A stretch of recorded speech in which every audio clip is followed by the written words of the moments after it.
Welcome to Ground Up Growth, where we share entrepreneurial insights, business strategies, and personal growth lessons to help listeners build success from the ground up. Welcome back to Ground Up Growth. Today's episode, we have my friend Chaz Ramsey here. Chaz Ramsey is a local business owner. A philanthropist. He's a spin class instructor. He's a motivational speaker. He's everything. He's the man. Chaz Ramsey, thank you so much for coming on. We've got Hannah Pittman, my co-host, and we're going to unpack who Chaz Ramsey is and get some inspirational quotes for our day. I feel like. What an introduction. That's Thank pretty you, Paul. I mean, you got a lot of shoe to fill here. And he's under the weather, and I am under the weather. That's a good point. Yep. I feel like I got ran over by a truck, but I feel like by the end of this episode, I'm going to be right where I need to be. So, Chaz, thank you for coming on. Tell us a little bit about yourself, how old you are, where you from. 37, Madison, Mississippi, born and raised here. Been here my whole life. And went off to college in Alabama. Hang on, wait a minute. Whoa. Yep, Did you have a job growing up? I did. I know Key Ramsey had you welded to something. I did. So it was actually funny. So chasing my, athletic career or whatever, it was kind of humbling. One of the big moments when it came to a job, a guy named Paul Lacoste used to train athletes around here. And I had been training with Paul, got $500 from Dad. He gave me 10 sessions. Went back home and I was like, "Hey, Dad, I need $500 more." And he was like, "Sounds like you got a problem." So that's what got me into the training aspect of. How old were you in? So that would have been 9th grade, probably. So, all right. So you went, you go to MRA or where'd you go? I went all over. Started at Madison Avenue, and then we ended up going to MRA for a few years, JA for a few years, and I graduated from Madison Central. Wow. my goodness. Yep. You're just trying them all. All of them. All of them. So you graduated from Madison Central. And you knew in the 9th grade that you wanted to pursue an athletic career or what? I think I knew from a very young age. I mean, I grew up playing baseball, football, anything they'd let me. 9th grade, I think it was 7th grade was my last basketball experience. And then gave up baseball in the 10th grade. And went all in on football. All in on football. Yeah. Did y'all win a state championship or something? We did. Well, at JA, we won 2 in a row. And then at Madison Central, we didn't. We made it to the North Finals, but got beat out there. All right. So you graduate high school. And what'd you do in high school? You needed $500 more for training. Yeah, so on the training deal, I asked Dad, I was like, "Hey, Paul needs $500 more. I need to buy some more training sessions." And he was like, "Sounds like you got a problem. You need to go talk to Paul and figure it out." So I went back to Paul. I was like, "Hey, man, I want you to keep training me, but I don't have any money." And he's like, "Well, I'll train you in the mornings at 4 a.m. before you go to school to work out, and you come back in the afternoons and you can help me train the little kids. I won't charge you, nor will I pay you. You can just work off your trade-off. Your trade-off." Is that when your early morning routine started? Well, This guy texts me at 3:30 every day with a rooster gif, a rooster crowing. And it's like, That's let's go. hilarious. He's like, let's, and I'm like, you know what? It's time to go. Let's go. It's 3:30. We're late every day. that's it. Gosh, so that's when you start your day. 3:30 a.m.? 3:30 in the morning. Wow. 3:30, and then Tell her what you ate the other day. Would It love was to the know. nastiest thing I'd ever seen. It was like salmon, black beans, guacamole, and oatmeal for breakfast. I mean, what was trying it? to It get was the disgusting. protein. I Paul. love that. We need our You got it. protein in the morning. You can ask my team. I ate a lot of weird stuff to get do? protein goals in, yeah. It's hard. I ate sardines the other day. Sardines and Oh, beans. y'all are fixing to be best friends. You did eat sardine? Yeah. that's- It was a can of like sardines and beans. Did you at least have mustard? No, I had a hot Oh sauce. my gosh. Ooh, this girl's country. I Paul, had, where'd you I had get a her patty from? melt yesterday. Okay. A patty melt. Mustard and sardine. That's disgusting. All right, we got off track. It's got good protein, a lot of omega-3s. No, but the working thing, I've always loved work. I mean, we grew up, I'll never forget. I got excited. Dad let me drive a tractor at 10 years old. Every Saturday I wanted to be working, and I wasn't getting paid. Dad didn't pay us anything to cut the grass at the house, but, at least we felt like we were part of something. Mm-hmm. So probably tearing something up. Oh, absolutely. 100%. That's the best thing. Just let people, let your kids tear stuff up. So we lived actually across from where Klaus Plantation is, North Bay. Yeah. I think he had 15 acres there. We had one rule. He was like, do not drive through the septic tank out in the middle of the horse pasture. Here I go on the tractor. Where's the first place I go? Oh, yeah. Lowest spot. Lowest spot in the whole pasture. But we did. So me and my brother, my younger brother, Chandler, we had like a 1/4 mile long driveway, and we would rotate. One man had to weed eat the driveway while the other one cut. So we would switch jobs on that. But nobody wanted to weed eat. Everybody wanted to ride the tractor. But no, I've always enjoyed working. It's what do you want out of life? What are we here for? Right. See a lot of successful people, that got all the money in the world, either don't have a good family life, don't have, they're just sitting there. But most successful people you look at, it's, you're built for more. When you accomplish that first goal, okay, what's next? I'm just going to wake up. If you had all the money in the world, you just wake up every morning without anything to do. I mean, you're not. No purpose, yeah. There's no purpose. So where'd you go to Granddaddy used to say the Lord loves a working man. So yeah, that's true. I went to Auburn University. I just hired a girl from Auburn. War Eagle. Got any Roll Tide fans out there? Not in this room. Not in this room. No. Yeah, so it was. So I was pursuing, athletics. Really got heartbroken. 9th grade, I think, is baseball. So I played offensive line, which those are the big guys on the field, and I played catcher and pitcher in baseball. Well, the problem was they wanted me weighing 300 pounds during football season, and wanted me weighing 225 pounds during baseball season. Jeez. So it was just too big of a swing to go from, football ends, end of December, 1st of January, right into baseball in February. Yeah. I just couldn't do it. So, I've always said I would have played both all the way through if I would have been a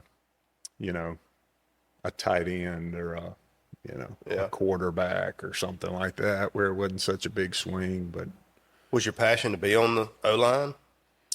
So I actually played more so your size. Defensive line. Had a bunch of schools recruiting me as a defensive lineman. And then, I played offensive line as well. Wasn't quite athletic enough, the defensive side of the balls. Anybody that watches sports, there's a bunch of freaks on the defensive line. So 6'5", 300 pounds, running a 4.5 40. It's But no, I fit in good on the offensive line, and went over to visited a bunch of schools and fell in love with Auburn. So went over there. Actually looked at Mississippi State, Ole Miss, pretty much all the SEC schools, but really wanted to stay in state. But at the time we had Ed Orgeron was at Ole Miss, and Sylvester Croom was at Mississippi State. So I asked them, like I asked any other coaches that I went and visited, not asking for any favors, but if I'm one of your best 5, can I start as a true freshman? And both of them said, absolutely not. We redshirt all our linemen. And I said, well, Auburn was the only one that gave me that answer to start as a true freshman. So I pursued that, won a starting spot as a true freshman. And then ended up tearing my back up after my freshman year. So, that's when you talk about the drive and it's kind of a setback to me and really opened my eyes on, hey, what's life all about? Yeah, that's where I was fixing to ask you because, from talking to people that are in sports and like all in on sports, seems like, especially at that young age, because you're still developing so much, seems like it'd be so easy to just have tunnel vision and be like, I'm gonna be an NFL offensive lineman, and like you have blinders on for what life is probably actually gonna be like. 100%. And so if you're all in tunnel vision on that, and then you get just a major curveball like a back injury, I could totally see how that would be like at the time detrimental, like mentally, obviously physically, but just that had to be like a major just roadblock and like confusion point. And did you lean on people during that time to like kind of recalibrate and what is like how did you navigate from there? So I got a bunch of guys that play in the league as well, many years in the league. You know, not just an injury in my case, but, you know, these guys that played sports from, I don't know, 10 years old till they're 32, and then they wake up one day and they retire, they literally, you know, do not know what to do with themselves. Because like you said, they got those blinders on. You know, you don't know what's going on around you, and it requires so much work, you know. Yeah. You literally, you have to be locked in all the time. Yeah. And then the pressure that comes with it. I mean, people don't realize, you see these kids, you know, they're getting paid now, obviously, but, you know, the pressure on a 18, 19-year-old man or young kid, you know, first of all, doesn't know what life's about. Second of all, is that, I mean, that's all they're locked in on. So it definitely, and you're doing it 60, 80, 90 hours a week. Right. I mean, I didn't ever really think about that, but to your point, you don't even have time to dabble into other things of life. No, absolutely not. And back to her early morning deal. So Tommy Tuberville, when I was at Auburn, I think one of the things that stuck. So we had mandatory breakfast 4 a.m. 7 days a week. And now looking back, you know, he didn't want us in the bars at night or doing what we were. Yeah. So we would mandatory breakfast at 4 a.m. and then we would go to tape and film.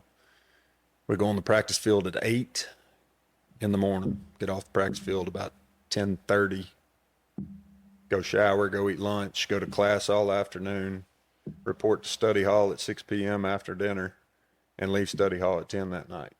Ooh. Yeah, there ain't no time, but yeah. That's So what it's literally like a blur. I mean, that's what Tyler Moore always says. They used to always tell him, you can't hoot with the Owls if you're gonna soar with the Eagles. That's it. That is it. So yeah, I mean, like back to your But point. I mean, that's a huge thing to instill. I mean, that's obviously carried with you through your whole life, and and the benefits of getting up early. I mean, anybody that's into their career understands the benefits of getting up early and knocking stuff out. But that's been, I mean, talk about discipline. I mean, it's carried with you through your whole life. And I imagine as a program, they weed out a lot of, I would think. Oh, I absolutely. mean, people, you put a schedule like that, and don't it's going to be fold. clear who's dedicated and who's not. That's it. You know, I get a laugh at all these 5 stars and, you know, all this stuff, all these rankings they come up with now for these kids. And it's just like you said, they're going to find out the first 2 months, you know, what your stars really are. Mm-hmm. You may be a 5-star, but if you're not a team player showing up on time, doing what you're supposed to do, you know, there's the door. Yeah. But yeah, it's, you know, when that happened, it was, you know, just step back. It's like, man, what is life about? Because I've been caught up in this, you know, for so many years. There's more to life, you know, and I even find myself in the working world.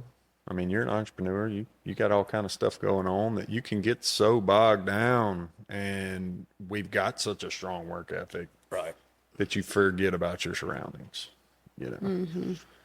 And so I listened to a podcast way back when, I can't even remember who it was, but there's a gentleman said there's 5 different types of health in life. You've got spiritual health, relational health, mental health, physical health, and financial health. And he said every morning you wake up and throw those balls in the air and you juggle them not to let one hit the ground. Mm. And when you really think about that, there's only so many hours in the day. People are like, man, why you get up? Well, early in the mornings before the phone starts ringing, before the kids wake up, I I can I can work spiritually. I can read my devotion. I can, you know, gather my thoughts before Uninterrupted. the day starts. Because it is swimming upstream. Once that phone starts ringing, I mean, at least in our lines of business, it's like, I mean, you're swimming upstream after. Trying to fix problems all day. Oh, it's yes, exactly.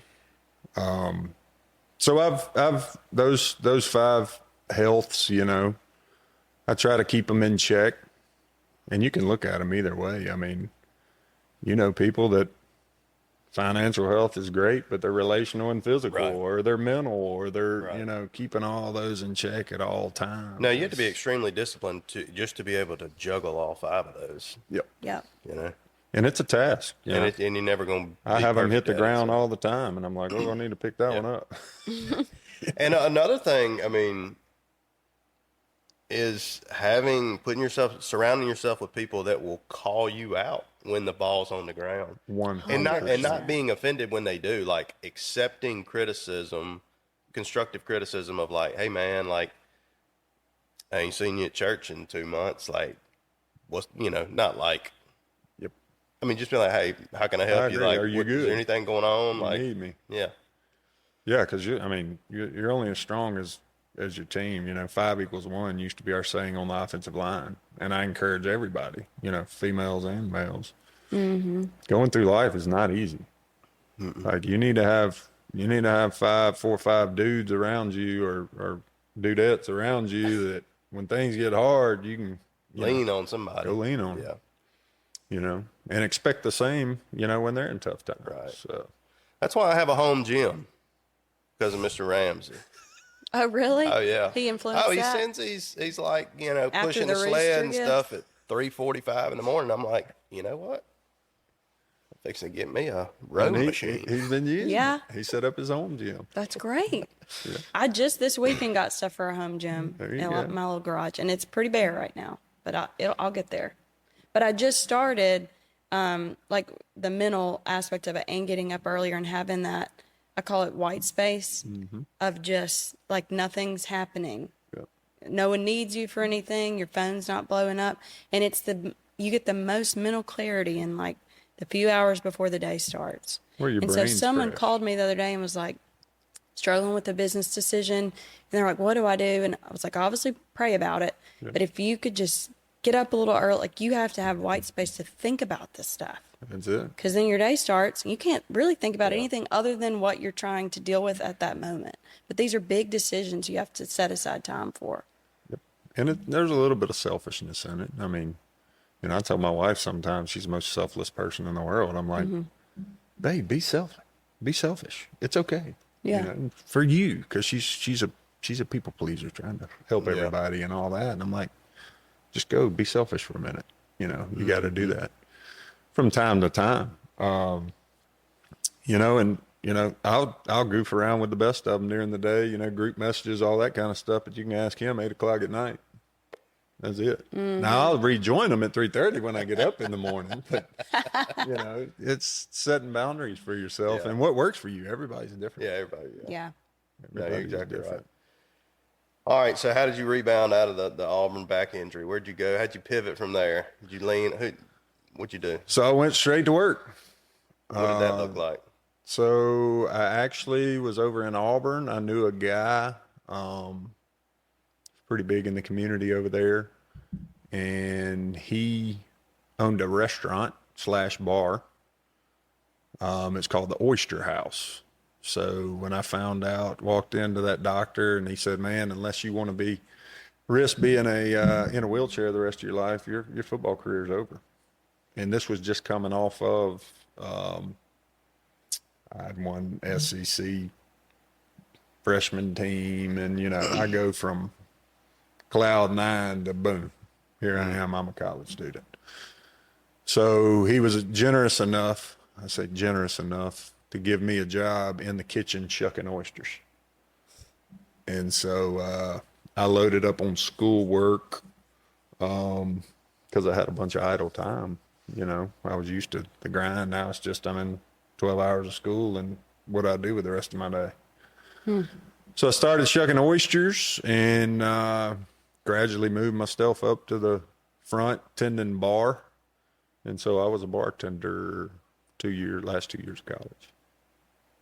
Was it like the Oyster House, like the chain Oyster House? No, it was just It's a like at the little beach? independent, Okay. small one. Yep.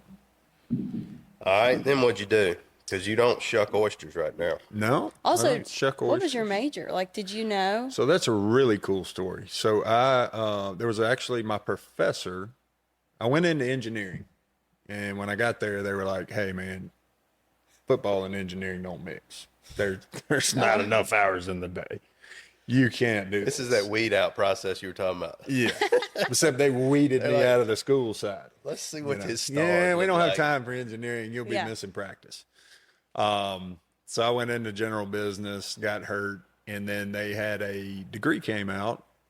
I think it was 2008, entrepreneurship and family business. And so I signed up for it. It's a 2-year deal. And our professor's name was Jim Corman. He started Telecom USA. And it was the coolest 2 years. We did not have a book. We met at his house, and we spent 2 years. Basically, he would fly in, PE firms, Wow. bankers, hedge funds, hiring and firing employees, bunch of different franchise models, and we did that for 2 years.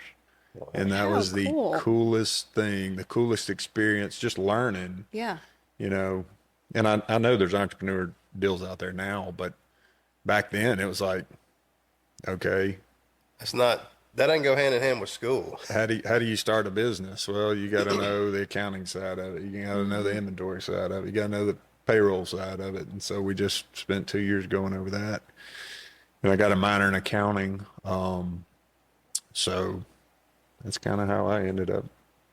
My dad was always an entrepreneur. I've watched him my whole life. He's been in everything from restaurant business to magazine publishing to information database companies on Wall Street.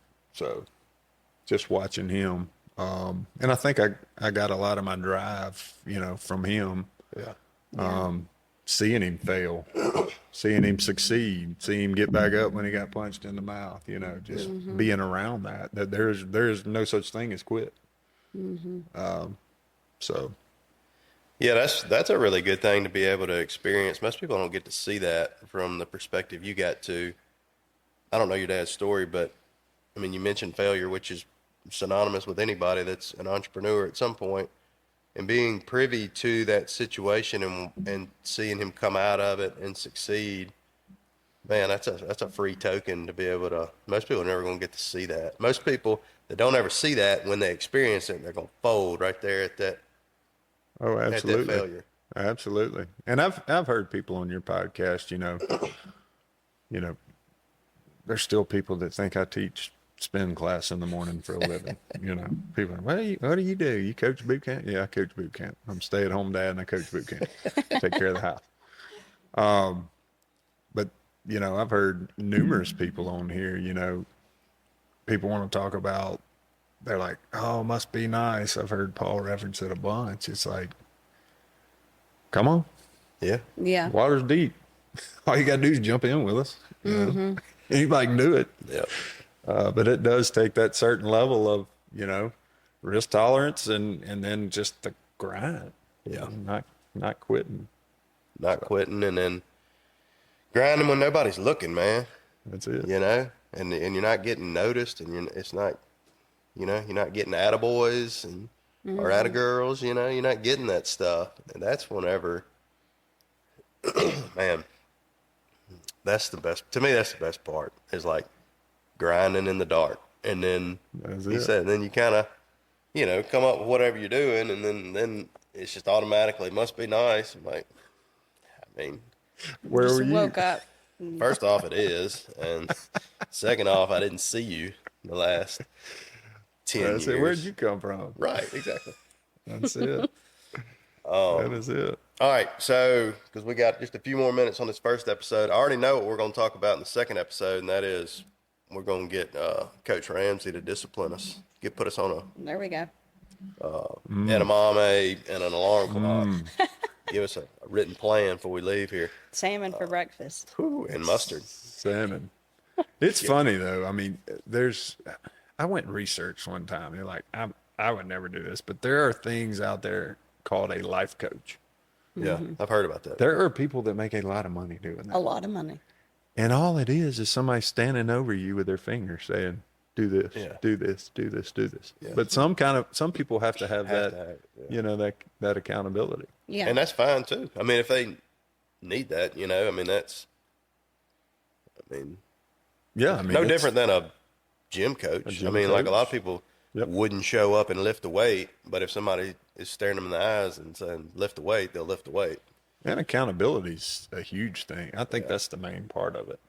Whether it's between a friend, whether it's between your spouse, your family, whatever, somebody has got to be holding you accountable every day on what you do, or you're just walking around lost. Right. No, I think you're 100% right. I mean, my wife goes to Burn Boot Camp, and I mean, she'll tell you, like, if Burn Boot Camp was in that third bay garage here at the house, she wouldn't do it.